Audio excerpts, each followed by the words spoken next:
is going on, everybody? Today we are going to spend a little bit of time talking about gear. It's not something that I do very often because I'm not really a gear nerd. I'm not into what's new and hot and probably a little bit pricey, and you know, I'm more of a budget-minded kind of guy. So I generally find something that I like, as long as it fits the bill and it does the job well and it is durable, I keep it. Within that like $80 to $120 price point is usually where I focus most of my attention, because anything under that you might be getting a little bit of a lesser quality product that's not going to hold up to the test of time, and anything more than that is starting to get outside of the realm of what I can afford. So coming in at $80, I've got a rod here that I want to talk about. I'm going to do a little review on it, and this is an actual review. This is not an unboxing or a first impression. I've been using this rod for like 6 months. And I actually love this thing. And it's something that at one point or another in our lifetime, a lot of us have owned something from this brand, which is Ugly Stik. I don't know if you can read that. I hope you can. This is an Ugly Stik Carbon.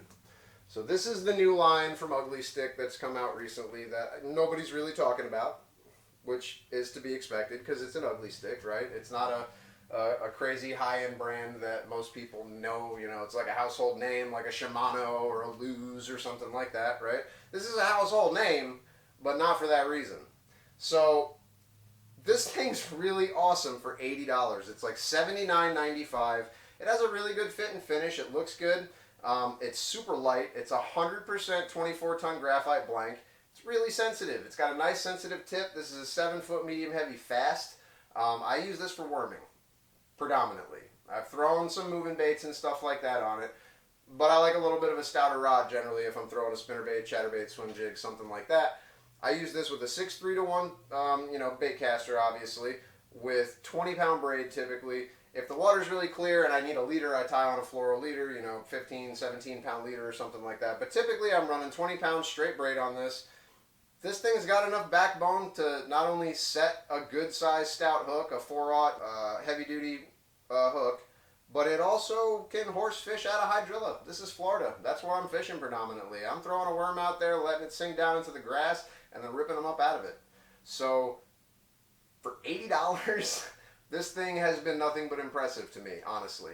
It's pretty well balanced. It's a little bit tip heavy, but other than that, the rod feels really good.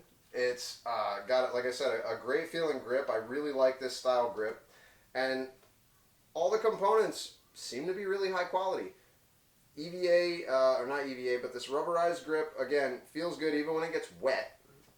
You got a Fuji reel seat, quality reel seat. I don't know if you can read that, but it's a Fuji reel seat. And then you've also got, let's see if I can get this to focus, stainless steel one-piece guides. I'm trying to show you the side of it, the front of it rather, because there's no insert.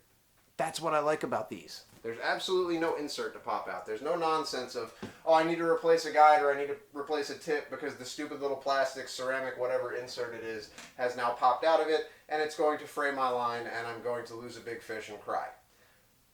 I really like this rod a lot. I can't say enough good things about it, honestly. Especially, like I said, for $80. If you're within that price point and you're looking for something that would be good to throw, you know, worms, even like I said, you can throw like small paddle tail swim baits, or even spinner baits, chatterbaits, that sort of thing. I myself just prefer a little bit stouter rod and have something else that I use that for. So, or that I use for that, I should say. So, this thing is pretty much always on the deck because I pretty much always have a worm tied on in Florida. It goes everywhere with me. It's held up to the test of catching big fish, pulling them out of grass. I've caught fish up to like 7 pounds on this thing. I love it. I really can't say enough good things about it. If I was going to rate this, you know, 1 out of 5 stars, or however many out of 5 stars, I'd probably give it 5 stars. For the price point, so far, nothing stupid has happened with it. No components have broken. Obviously, I haven't broken the blank. I like this thing. So if you're looking for something in that $80 price point, you're looking for like a 7-foot medium heavy rod, I would really give this thing a look.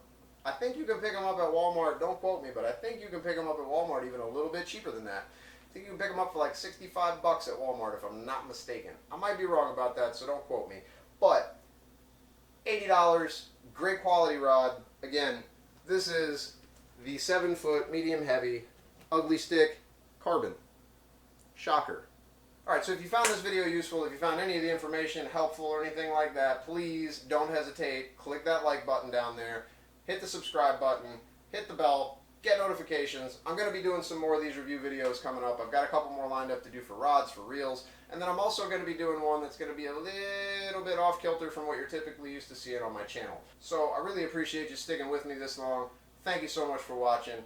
I'll catch up with you next time. Peace.